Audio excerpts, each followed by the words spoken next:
Uber monitors your phone's battery life. And why? Because they say one of the strongest predictors of whether or not you're going to be sensitive to a price surge is how much battery you have left on your cell phone when your cell phone battery gets low. That is sworn testimony before the United States Senate. The first hearing this country has ever held on what your own devices quietly tell the companies you buy from. It did not get better from there. What if I told you that a store like Staples, for example, charged more online based on your IP address or on your... What if I told you that Target's shopping app tracked your location real time in order to charge you as much as $150 more for a vacuum the moment that you enter their store? What if I told you that Lyft has charged 55 separate riders in my home state of Missouri 29 different prices for the same exact route at the same exact time, with a difference of $37 between the different fares? These are 3 cases read into the Senate record in a single breath. The office store watching your address, the app watching you walk the aisles, 55 strangers on the same road paying 29 different prices. All of it documented. Of AI talking about how it's going to transform the American economy for the better.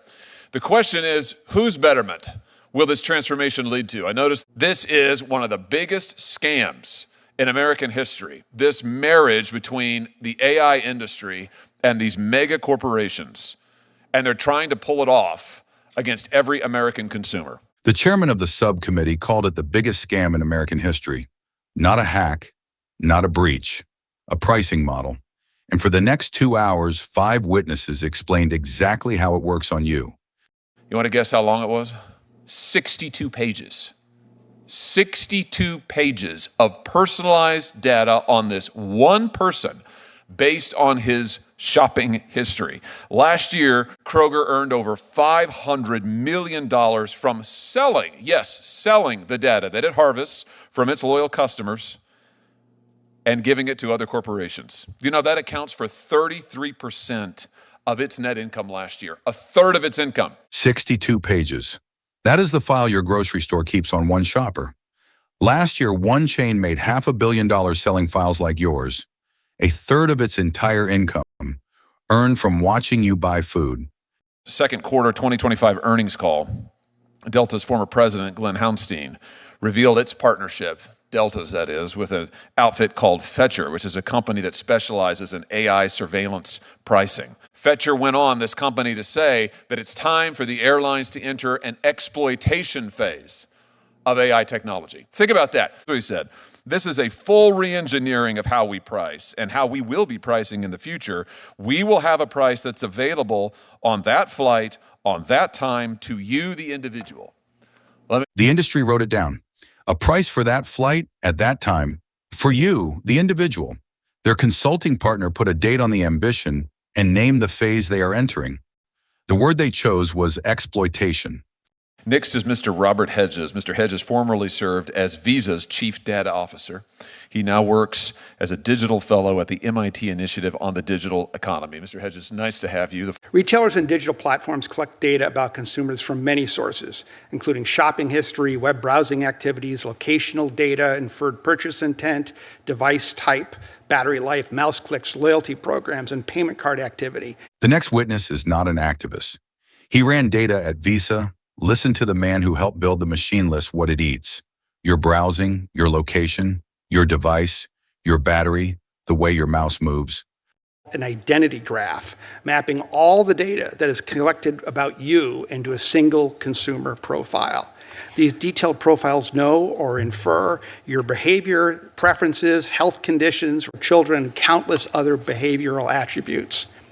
Your consumer profile can then be managed to produce signals about what a consumer might want. Signals project your future shopping. They call it an identity graph. Everything known or guessed about you, your health, your marriage, your children, fused into one profile, refined into one number, how much you specifically will pay before you walk away. third parties to be used against them. If a consumer was informed the data was being collected on them, their shopping and purchase patterns to be used in pricing models that sought to maximize retailers' profitability, the consumer would most certainly say no, which is probably why consumers are never asked. The insider ended his explanation with a sentence that should hang over this entire hearing. If they asked you, you would say no, so they never ask. Imagine you're the parent of a sick child. It's midnight. You ask Walmart's AI shopping assistant, Sparky, to suggest a thermometer and some Tylenol. Sparky knows that your purchase is urgent, potentially leveraging that vulnerability to overcharge you. Midnight, a sick child. You ask the store's AI for a thermometer. The machine on the other end already knows you are not comparison shopping tonight, and it can price the fever accordingly. This isn't just a hypothetical. Target app hikes the price when it knows you're in the store. DoorDash is developing technology to tailor recommendations based on how hungry you think it thinks you are. Travel sites like Expedia have charged users from high-cost cities more for identical hotel rooms. None of that is hypothetical. The app that knows you are standing in the store, the delivery service estimating your hunger, the travel site reading your zip code, testimony called shoppers what they have become. Guinea pigs. Your report found that the price swings for an average family could end up being in the neighborhood of $1,200 per year. $1,200 per year. That is a lot of money. Vast experiment that Instacart was running on millions of Americans while they shop for groceries.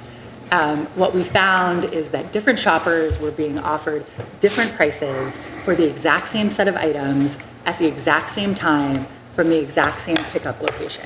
More than 3/4 of the items in our test grocery basket were found to be offered at different prices, sometimes as many as 5 prices per item. Sometimes the price difference was as much as 23% for a simple carton of eggs. Researchers ran one basket of groceries past the machine. 3/4 of the items came back at different prices for different people. The same eggs, 23% apart. Across a year, that spread is about $1,200 per family.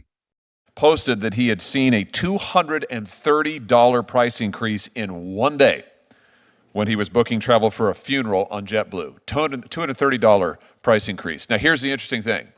JetBlue's own corporate account helpfully responded to him and instructed him to clear the cache. Now, Ms. Owens, you're familiar with this incident, I assume. Can you explain to us broadly what's going on here? Yes, thanks. I am familiar with this. You click your microphone there. Surveillance pricing isn't just about things like income. This is about desperation.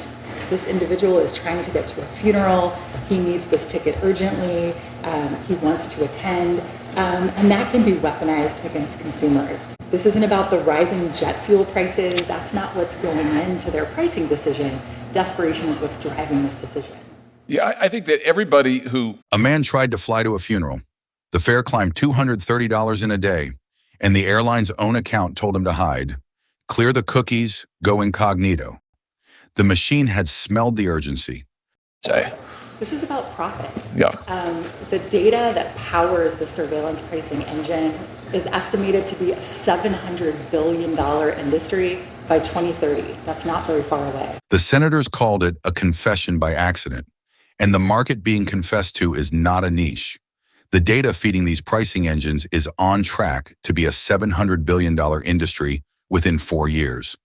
MasterCard, to make assumptions and draw profiles about its customers, about JetBlue's customers, and they use categories like confident or satisfied or focused or in love with JetBlue. This MasterCard subsidiary then flags if a JetBlue customer is likely to pay an above average fare. And to my earlier comments, the subsidiary that MasterCard was using is a company called Dynamic Yield. One of the specialties of what Dynamic Yield does is calculate willingness to pay. Your credit card network runs a subsidiary whose specialty is guessing your ceiling. It labels travelers confident, satisfied, in love, and flags the ones who will not flinch at a higher fare. I just think it is an extraordinary revelation to most Americans, it certainly is to me, that what you're doing with a credit card over here could be used by a company over there to set a price for you that's different than the price that they would give to Senator Durbin or to Senator Lee or anybody in the audience. I mean, that is extraordinary. And what say do I have in any of it? A purchase in one place quietly reprices what you are offered somewhere else. The chairman asked the question every consumer would ask and answered it in one word: none. Grocers began using them in the U.S. in 2018, and they're quickly expanding. Walmart announced that it will bring ESLs to all of its stores nationwide by the end of this year. But why would a corporation invest in outfitting its stores with expensive equipment, in some cases $400,000 per store, or upwards of $1 billion in total for a large chain, if it doesn't increase its profit margin? The union that stocks the shelves testified next. The paper price tag is being replaced nationwide this year by a screen that headquarters can rewrite by the second. The hardware costs $400,000 a store. Nobody spends that to lower prices. Traditionally, grocery prices change weekly, but ESLs raise the likelihood of prices changing daily or even multiple times a day. Hanging paper price tags on store shelves for thousands of items takes time and effectively functions as a speed bump. ESLs remove that speed bump. For a century, the paper tag was a speed bump. A human had to walk the aisle to raise your price. That friction is what just got removed. And what happened in Norway is that the Norwegian Competition Authority found that the three major grocery companies, which together control about 95% of the grocery market there, were essentially price fixing. Colluding. They were colluding to fix prices. They were visiting each other's stores to document price comparisons, but instead of using it to lower prices, they were able to confirm when their competitor was offering a higher price. And the electronic shelf labels were the important piece of the puzzle that enabled them to raise their own prices instantly when they saw that. Norway installed the same screens years ago. Prices moved 100 times a day, and the three chains that control the market were caught using them to match each other upward instantly. The machine did not create competition, it ended it. In my view, the term surveillance pricing is a misleading, unnecessarily prejudicial label for personalized pricing. Personalized pricing is not intrinsically sinister when viewed through the lens of economics. It is not only about your data and their profit, yet over the past 3 decades, average U.S. domestic fares have fallen by nearly 40% after inflation, while the passenger volume has increased tremendously. Flying is no longer only for the rich and the... One witness disagreed. The Wharton economists argued the label itself is prejudice, that variable prices filled airplanes and cut fares for 40 years, and that a tool is not a crime. The room let him finish. Then the chairman asked one question. Why shouldn't we say that with regard to surveillance pricing? I'm trying to discover if there are any limits to your support for it. I mean, do you think that it would be fine to double or triple the price of an airline ticket for someone flying to a... So I think that if I face the situation like this, I'd be really, really angry. There is absolutely no question, okay? Well, no, but wait a minute. But they absolutely have a purpose in trying to get this customer to pay. I mean, if he's really in duress, as he is, he needs to get to that funeral. They're just trying to maximize their profit, and he's willing to pay that. Would it be fine to triple the fare to a funeral? The defender of the practice, faced with it plainly, gave the only human answer available. He would be really, really angry. On that, the whole room agreed. That's why they basically went back and basically saying that if you do something else, we give you a lower price. Well, no, I don't think so. I think they had great data. The problem is that he put this out there for all the world to see. And JetBlue exposed the fact that they've got all this information on it. The economist called it a data error. The chairman's correction is the thesis of this hearing. The data was not wrong. The data was perfect. What failed was the secrecy. Under the law, it's that there's not a rule for me and a rule for Senator Blumenthal and a rule for Senator Lee. There is one rule that applies to all similarly situated parties. The problem with this surveillance pricing is that it seems to say, no, there's going to be a different rule for every single person. And the corporations have all the information. We have none of it. The asymmetry is astounding. They know everything there is to know. I have basically no ability to set the price. They've got all of the information. Doesn't there seem to be something that is fundamentally wrong with that? I would totally. For as long as there have been price tags, one price faced everyone who walked in. What replaced it is a different rule for every single person, written by the side that holds all the information about the side that holds none. This is a patent for a shopping cart, and I think we have a graphic to this effect. This is a patent for a shopping cart. There it is, that uses sensors to track the speed of your cart, your heart rate, your body temperature, and then feeds it into a server for analysis. I emphasize this is not a joke. This is not, AI didn't invent this, sadly, but AI is going to use it. Walmart has this. And here is the part most people are not ready for. The stores are no longer content to watch what you buy. There is a patented shopping cart that reads your pulse. The ability to use, cameras and cooler screens to take a look at what you're doing, to use your grocery cart, to monitor your temperature. All that is feeding into consumer intelligence scores, agitation scores that better estimate how much they can convince you to fork over for every item in that shopping cart. DoorDash has a patent application for technology to measure how agitated a consumer is, so they'll know how desperate they are to get the food, to get what's coming to them. The testimony gave the metric its industry name, an agitation score, a number for how afraid you are, so the checkout can decide how much your bad day is worth. Our economy expected to be a $5 trillion book of business by 2030. What shopping is going to look like if chatbots are shopping in Google Gemini's behalf and in ChatGPT's behalf and not in your behalf. The next phase is already priced. Within 4 years, $5 trillion of shopping is expected to run through AI agents. Your realtor is legally required to serve you. The chatbot doing your shopping is not. And I think you can sense a bipartisan feeling of urgency around this topic, particularly among members of this, and the same principle applies here. We need a law. We need a federal law. We need federal standards. We need national safeguards. And both parties sat on that dais. Nobody defended the secrecy. The disagreement was only about how fast a law can arrive and what happens to your grocery bill while it doesn't. And the truth is, in America, everything costs too much already. It costs too much.